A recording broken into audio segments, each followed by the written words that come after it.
Assalamualaikum warahmatullahi wabarakatuh. Nama saya David Fathurrahman dari 10 KT2 ingin menyampaikan tentang sejarah masuknya agama Islam ke Indonesia. Indonesia merupakan negara dengan penganut agama Islam terbesar di dunia, karena hampir 80% adalah pemeluk agama Islam. Hal ini dikarenakan penyebaran agama Islam di Nusantara yang cukup dari Pulau Sumatera dan Maluku. Hal tersebut terjadi sejak ratusan tahun yang lalu. Puncak penyebaran agama Islam terjadi pada masa Wali Songo. Sebagai negara Muslim terbesar di dunia, Indonesia memiliki sejarah panjang tentang bagaimana agama Islam masuk.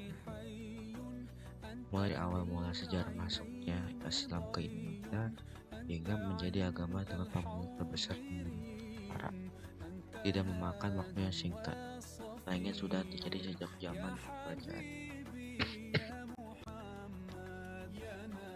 Ada banyak teori yang menyebutkan bahwa bagaimana awal mula sejarah masuknya agama Islam ke Indonesia dan akhirnya menjadi agama yang banyak dianut oleh sebagian besar masyarakat pada kala itu.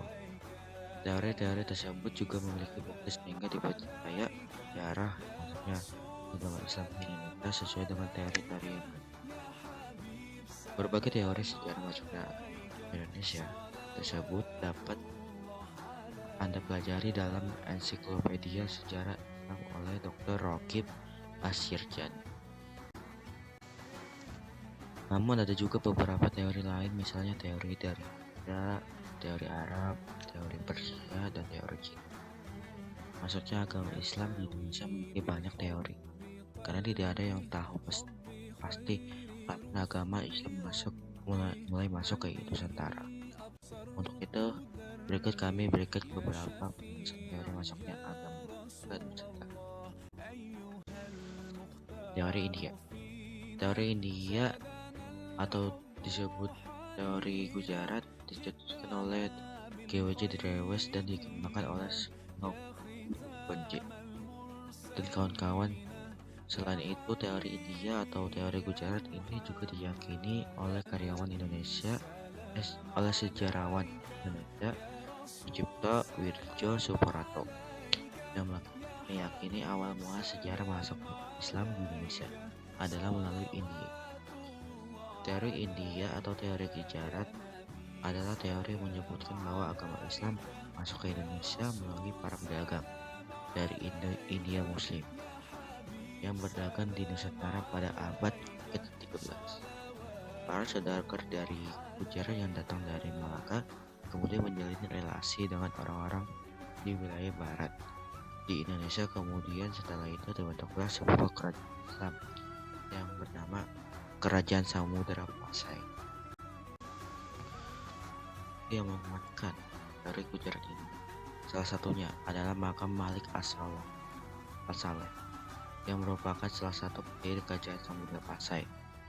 Corak dari batu nisan Malik As-Saleh sangat mirip dengan batu nisan yang ada di Gujarat. Bahkan, makam salah satu wali songo yakni makam Maulana Malik Ibrahim juga memiliki batu nisan khas Gujarat seperti makam Malik As-Saleh. Teori Arab. Kemudian selanjutnya adalah teori Arab atau teori Mekah yang merupakan teori Islam yang menyebutkan bahwa Islam masuk ke Indonesia langsung dari Arab yang pada masa kekhalifahan. Teori ini didukung oleh J.C. Van Leeuwen hingga Buya Hamka atau Abdul Malik Karim Abdullah.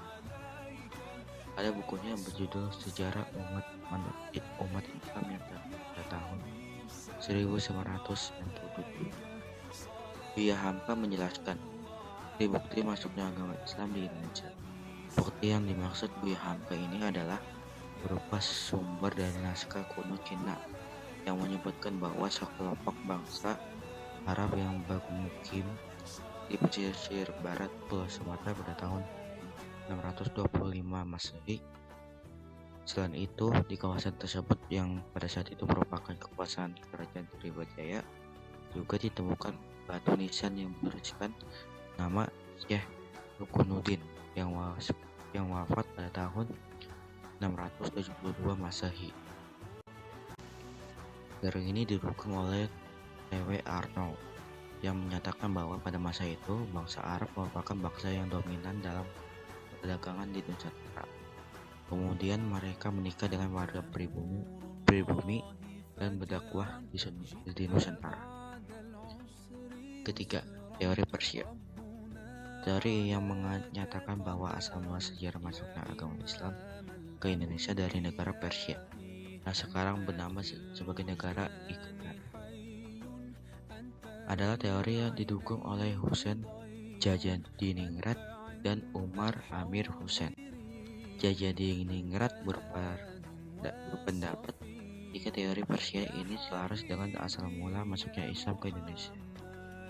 Ini dikarenakan menurut Jajadiningrat, kebudayaan Islam di Nusantara memiliki banyak kesamaan dengan kebudayaan Islam di Persia. Satu contoh kebudayaan Islam di Nusantara yang mirip dengan kebudayaan Islam di Persia adalah kaligrafi yang ada di makam batu nisan di Nusantara.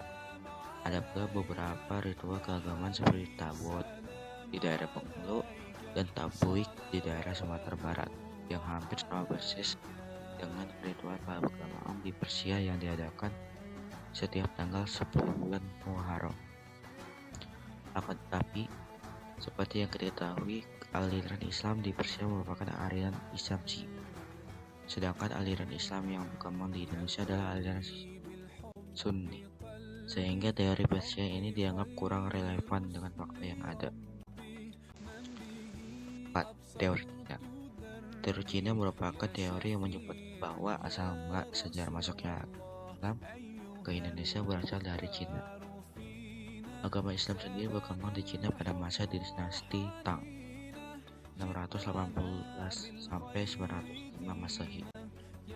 Islam masuk ke Cina sendiri dibawa oleh panglima Muslim yang bernama Sa'ad bin Waqqas yang berasal dari Madinah pada masa kekhalifahan Utsman bin Affan. Bahkan salah satu kota di Cina pada masa itu yakni kota Wuhan mana menjadi pusat dakwah Muslim di Cina. Dalam buku Islam in China yang ditulis oleh Jean Berli pada tahun 2004 menyebutkan bahwa relasi antara orang-orang Islam dari Arab dengan orang-orang di Cina terjadi pada tahun 713.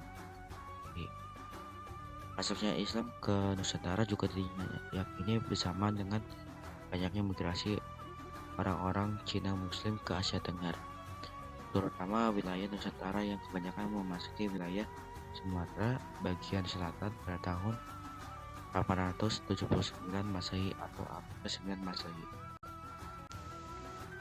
Lain dari teori Cina ini adalah banyaknya pendak yang berasal dari keturunan Cina yang mempunyai pengaruh besar pada masa kerajaan Demak. Seperti kita ketahui, kerajaan Demak merupakan kerajaan Islam pertama di Pulau Jawa.